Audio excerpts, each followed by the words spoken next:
Mister ladies channel viewers அனைவருக்கும் வணக்கம். இன்னைக்கு நம்ம பார்க்க போற டாபிக் எதை பத்தின்னு பார்த்தீங்கன்னா, டயபெட்டிஸ் மெலிட்டிஸ். அதாவது பொதுவா மக்களுக்கு புரியுற மாரி சொல்லணும் அப்படின்னா, சர்க்கரை நோய் அப்படின்னு சொல்லுவாங்க. பட் இதோட பேர்னால தான் என்னமோ தெரியல, நம்ம சர்க்கரை வியாதின்னு சொல்லி பழகுனதுனாலயோ, இத பத்தின ரொம்ப முக்கியமான தகவல்கள் வந்து இன்னைக்கு எல்லாருக்கும் போய் சேராமலே இருக்கு. அந்த முக்கியமான தகவல்கள் இங்க நெறைய பேருக்கு போய் சேராம இருக்கிறதுனால, இது வந்து சர்க்கரை சாப்பிடுறதுனால வரக்கூடிய ஒரு வியாதி. இல்ல அப்படின்னா, நீங்க அரிசி உணவுகள் சாப்பிட்டதுனால வரக்கூடிய வியாதி. இல்ல நான் வந்து பால் சாப்பிட்டதுனால வரக்கூடிய வியாதி அப்படின்றத வந்து நம்ம ஒரு தவறான புரிதல்ல அத எடுத்துட்டு போயிருக்கோம்.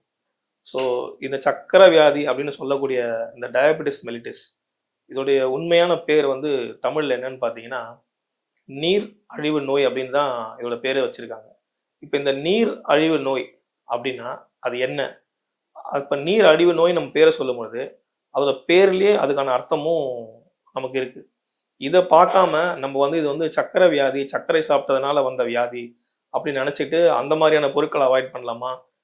இல்ல இதுக்கு வந்து கசப்பு சாப்பிடணும். சர்க்கரைக்கு எதிர்ப்பாதான சுவை வந்து ஒரு கசப்பு சுவை. கசப்ப சாப்பிட்டா எனக்கு சர்க்கரை வியாதி குறைஞ்சிரும். அப்படின்னு சொல்லி அதிகமான கசப்புகள உள்ள எடுத்துக்கிறத நம்ம நெறைய பேர பார்க்குறோம். இப்ப கசப்பு சுவை, அதாவது பாவக்காய் சாப்பிட்டா உங்களுக்கு வந்து சுகர் குறையணும் அப்படின்னா, எல்லாருமே பாவக்காய் சாப்பிட்டுருக்கணும். எல்லாருக்குமே சுகர் வந்து குறைஞ்சிருக்கணும். அது ஏன் வந்து பாவக்காய் சாப்பிட்டா எல்லாருக்கும் சுகர் குறைய மாட்டேங்குது? அப்படின்றத நம்ம கவனிக்க ஆரம்பிக்கணும். ஒரு சில பேருக்கு பாவக்காய் இல்லாம நான் வேற ஒரு நூல்கூல் சாப்பிட்டேன். அந்த மாரி சாப்பிடும்போது என்னோட சுகர் வந்து நல்லா குறையறத நான் பார்க்குறேன் அப்படின்னு சொல்றாங்க. சில பேர் பாவக்காய் சாப்பிட்டா எனக்கு வந்து சுகர் வந்து நல்லா குறைஞ்சிருக்கு இந்த மாசம் அப்படின்றத சொல்றாங்க.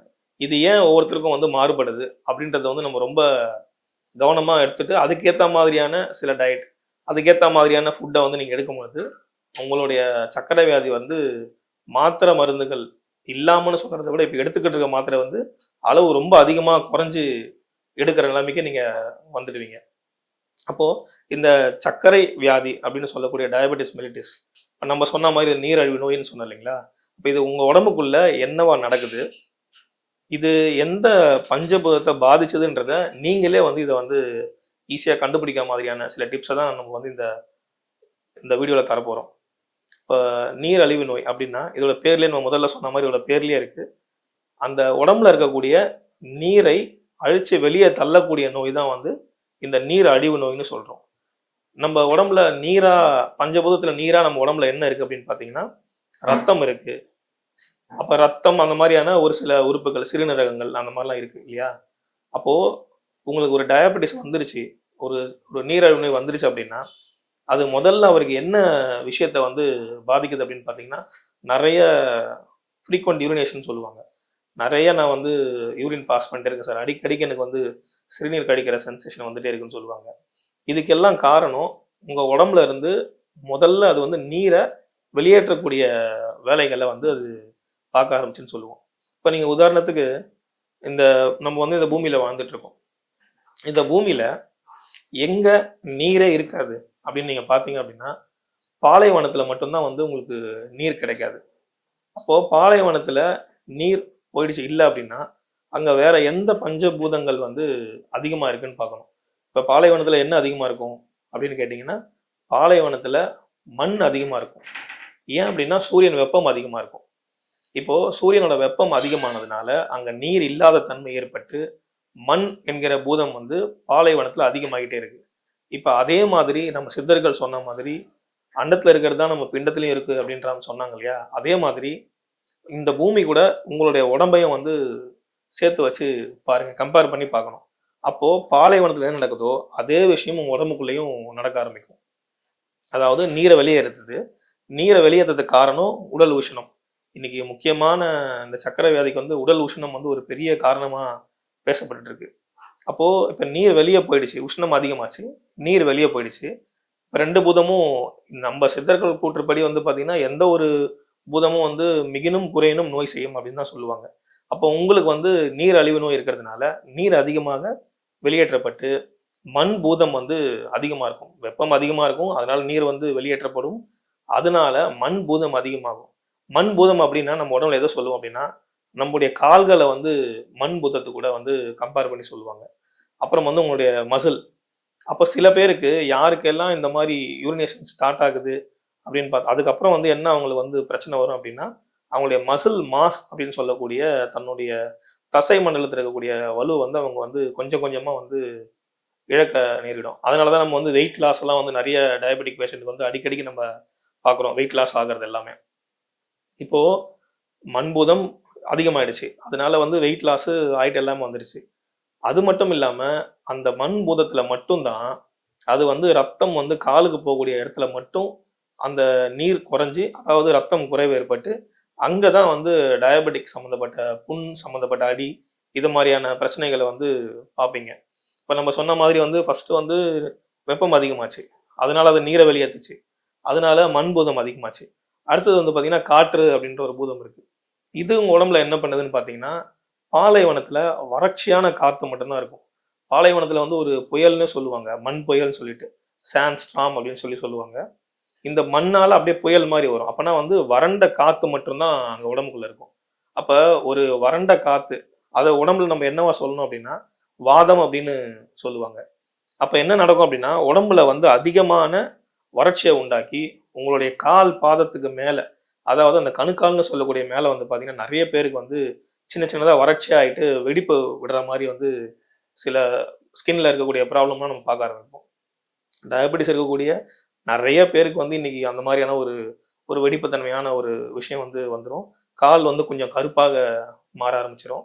இப்ப நம்ம காற்று பூதம் வந்து உடம்புல என்னவா மாறி இவருக்கு என்னென்ன பிரச்சனைகள தருது அப்படின்றத நம்ம பார்த்துட்டோம். இன்னும் டயாபெட்டிஸ்க்கு நெறைய பேருக்கு வந்து பார்த்தீங்கன்னா, கான்ஸ்டிபேஷனும் உருவாகும்.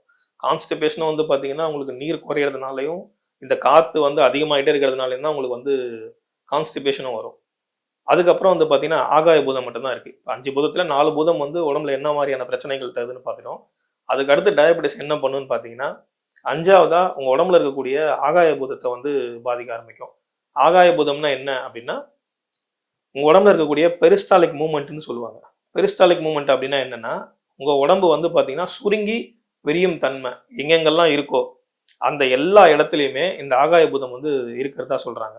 அப்ப சுருங்கி விரியும் தன்மை எங்கெங்கெல்லாம் இருக்குன்னா, எல்லா உறுப்புமே பெரிஸ்டால்டிக் மூவ்மெண்ட்னு சொல்லக்கூடிய சுருங்கி விரிதல். ஹார்ட் வந்து இந்த பம்ப் பண்ணும்போது சுருங்கி விரியும். உங்களுக்கு கண் இருக்கக்கூடிய அந்த பாப்பா வந்து சுருங்கி விரிய ஆரம்பிக்கும். அந்த மாரியான எல்லா உறுப்புகளுமே வந்து சுருங்கி விரிஞ்சிட்டு இருக்கும். நுரையீரலும் வந்து சுருங்கி விரிய ஆரம்பிக்கும். அப்ப இந்த பெரிஸ்டால்டிக் மூவ்மெண்ட் அப்டின்னா, ஒரு பக்கம் இப்ப என்னோட கைய வந்து நான் இந்த பக்கம் இப்டி மூடுறேன் அப்டின்னா, இந்த பக்கம் உள்ள சுருங்கும், இந்த பக்கம் விரியும். இப்ப நான் கைய இப்டி தொறந்தேன் அப்டின்னா, இந்த பக்கம் சுருங்கும், இந்த பக்கம் விரியும். அப்படிதான் நம்ம உடம்பு வந்து உருவாக்கப்பட்டிருக்கு. ஸோ, இப்ப இந்த சுருங்கி விடுதல் தன்மைய தன்னால கொஞ்சம் கொஞ்சமா அந்த பூதம் வெளிய போகும்பொழுது, இல்ல அதிகமாகும்போது என்ன நடக்கும் அப்டின்னா, இவங்களுடைய மூவ்மெண்ட் வந்து ரொம்ப பாதிக்கப்பட்டு, அந்த பெரிஸ்டால்டிக் மூவ்மெண்ட் இல்லாம, அந்த மாதிரியான பிரச்சனைக்குள்ள இவங்க ஆளாக்கப்படுவாங்க. ஸோ, இப்ப நம்ம வந்து இதுக்கு பாவக்காய் சாப்பிடலாமா? இப்ப நீர் காய்கறி எடுத்துக்கலாமான்னு பார்த்தீங்கன்னா, உங்க உடம்புக்கு என்ன பிரச்சனை வந்திருக்கு? இந்த ஒரு நோய், இந்த டயாபெட்டிக்ன்னு சொல்லக்கூடிய டயாபெட்டிஸ் மெலிட்டஸ் அப்படின்னு சொல்லக்கூடிய இந்த நீர் அழிவு நோய், உங்க உடம்புல இப்ப எந்த பூதத்த இது பாதிச்சிட்டு இருக்குன்றத நீங்களே அத வச்சு கண்டுபிடிக்கலாம். அத கவனிச்சு, அந்த பூதத்த வந்து சமன்படுத்தக்கூடிய உணவுகள். இப்ப உதாரணத்துக்கு ஒருத்தர் வந்து வெப்பம் அதிகமாகுது அப்படின்னா, நீர் காய்கறிகள இப்ப அவரு வந்து இந்த நூல்கூல்ன்னு சொல்லக்கூடிய ஜூஸ வந்து குடிச்சாரு அப்படின்னா, உடனடியாக வந்து அந்த சர்க்கரை வியாதி வந்து கண்ட்ரோலுக்கு வரத நம்ம ரொம்ப ரொம்ப சீக்கிரமாவே அது வந்து கண்ட்ரோலுக்கு வர ஆரம்பிச்சுரும். இப்போ இவருடைய வறண்ட காத்து, அதாவது உடம்புக்குள்ள வந்து அங்க வெடிப்பு வருது. ரத்த ஓட்டம் பாதிக்கப்பட்டு வெடிப்பு வருது அப்படின்ற பட்சத்துல, இவரு வந்து வறட்சியா இல்லாம, ஒரு தேங்காய் எண்ணெய வந்து எப்பவுமே வந்து அவரோட ஸ்கின்ல வந்து அப்ளை பண்ணிட்டு இருக்கிறது. இல்ல அப்படின்னா, இது ரொம்ப ரொம்ப மிக முக்கியமா வந்து பார்த்தீங்கன்னா, டயாபெட்டிஸ் வந்து இந்த மாரி யாருக்கெல்லாம் வறட்சி வருதோ, அவங்க வந்து நம்ம இன்னைக்கு ரொம்ப மறந்து போற ஒரு விஷயம் என்னன்னு பார்த்தீங்கன்னா, வாரம் வாரம் வந்து எண்ணெய் குளியல் அப்படின்னு சொல்லக்கூடிய ஒரு ப்ராசஸ்.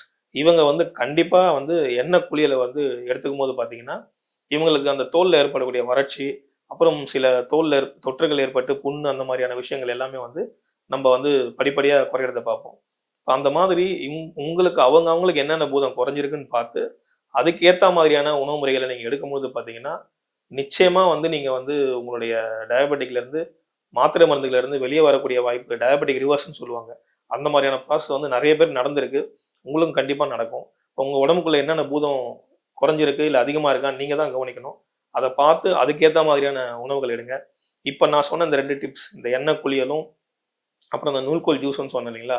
இந்த மாதிரி உங்களுக்கு என்ன பூதங்கள் இருக்கோ, அதுக்கேத்த மாரி உணவுகள் எடுக்கும்போது வந்து பார்த்தீங்கன்னா, அதோட பயன் வந்து சப்போர்ட்டிவ் சிஸ்டமாக நீங்கள் எந்த மருத்துவத்தின் அடிப்படையில் கீழே வந்து மருந்துகள் எடுத்துக்கொண்டிருந்தாலும் இந்த சப்போர்ட்டிவ் சிஸ்டமாக போகும்போது பார்த்தீங்கன்னா ரொம்ப எளிமையான விஷயம், எளிமையாக சீக்கிரமாக வந்து இந்த டயபெட்டிக்கை விட்டு நீங்கள் வெளியே வர முடியும். அதனால் இயற்கையான முறையில், நல்ல முறையில் நீங்கள் எல்லாரும் வந்து ஆரோக்கியமாக இருக்கணும் அப்படின்னு சொல்லிட்டு இறைவனை வேண்டிக்கிறேன். நன்றி, வணக்கம்.